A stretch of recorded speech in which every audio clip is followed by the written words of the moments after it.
Se llama inflación, con una sola C, por cierto, no con dos, inflación. Solo los miembros del gobierno del Partido Socialista llaman infracción con dos C. El que me ponga inflación con dos C le suspendo. Una sola C, ¿eh? La inflación se llama inflación al aumento de la cantidad de dinero que se ofrece en el mercado, y que a igualdad de circunstancias da lugar a una disminución del poder adquisitivo. Digo a igualdad de circunstancias.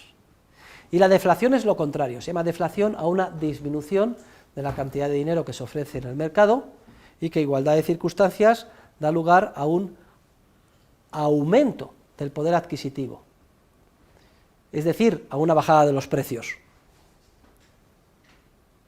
En una economía de mercado siempre el poder adquisitivo del dinero está cambiando, pero son cambios graduales, en todos los sentidos, pequeños, fácilmente previsibles. Lo que popularmente se llama como inflación o deflación se refiere a cambios grandes que tienen siempre su origen en un origen monetario. Lo que pasa es que los ciudadanos, los políticos, han confundido los síntomas con la causa y llaman inflación a lo que no es sino a igualdad de circunstancias la causa del incremento de la cantidad de dinero. Llaman inflación al crecimiento de los precios. Y eso es un error. Científicamente la inflación no es el crecimiento de los precios, sino el crecimiento de la cantidad de dinero, que sí da lugar a igualdad de circunstancias a una bajada del poder adquisitivo, es decir, a una subida de los precios, pero no siempre. ¿Por qué a los políticos les gusta que los ciudadanos crean que la inflación es la subida de los precios? Muy sencillo, porque cuando se hace el IPC y se dice, este mes ha subido mucho la inflación, un 2%, ¿y qué dice la televisión? ¿Saben ustedes quién tiene la culpa? ¡El pollo! Los cines, que los muy cabrones de los del pollo han subido el pollo y las patatas, serán sinvergüenzas, y todos los ciudadanos sus ideas, la verdad, joder, cabrones los del pollo, el taxi, el cine, que están subiendo los precios. Les viene muy bien a los políticos, porque las iras populares se llevan erróneamente hacia cabezas de turco que nada tienen que ver con el problema. Si conserváramos el concepto científico de inflación, veríamos que la inflación es el aumento de la cantidad de dinero. ¿Y quién es el responsable del aumento de la cantidad de dinero? Hoy en día, las autoridades y los gobiernos. Son ellos los únicos responsables de la disminución del poder adquisitivo de la unidad monetaria.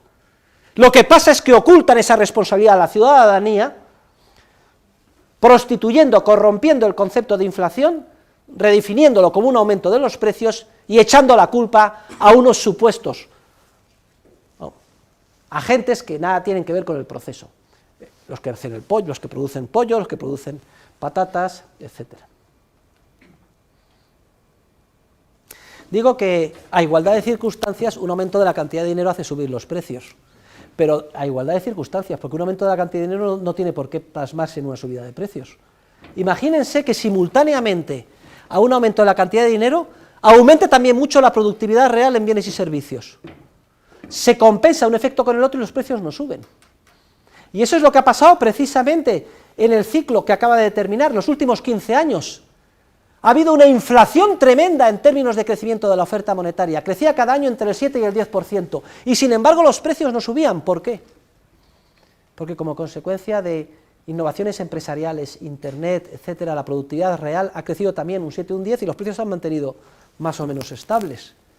Los ciudadanos muy contentos, pensando que se había encontrado el círculo virtuoso, y sin embargo había un proceso de distorsión de la estructura productiva, como el que acabamos de explicar con este juego de simulación tremendo, y se han puesto las bases de la que ha sido la crisis financiera y la recesión económica más importante que se ha visto desde la Segunda Guerra Mundial. Por ejemplo, la famosa crisis del petróleo de los años 70 del siglo pasado. ¿La culpa la tuvo el petróleo que subió de precio? No. Miren, si hubiera sido una crisis del petróleo, de verdad, sin inflación, de aumento de la cantidad de dinero, solamente habríamos podido comprar el mismo petróleo a precios más altos, apretándonos el cinturón y comprando menos de otros bienes. Habríamos experimentado una subida muy grande del precio del petróleo y una bajada del precio de los otros bienes a los que hubiéramos renunciado para poder seguir adquiriendo energía.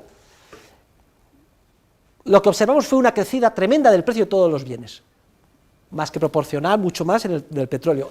Esto es una indicación, cuando todos los precios en mayor o menor medida suben, de que lo que está habiendo es un aumento de la cantidad de dinero enorme en el sistema, una mutación por el lado monetario, y los responsables son las autoridades monetarias y los gobiernos.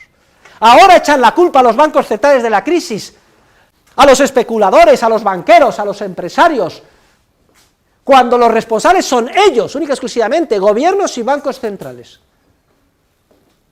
Pero son especialistas en desviar la responsabilidad hacia los inocentes y la ira de los ciudadanos hacia aquellos que simplemente actuaron como correas de transmisión de sus políticas erróneas.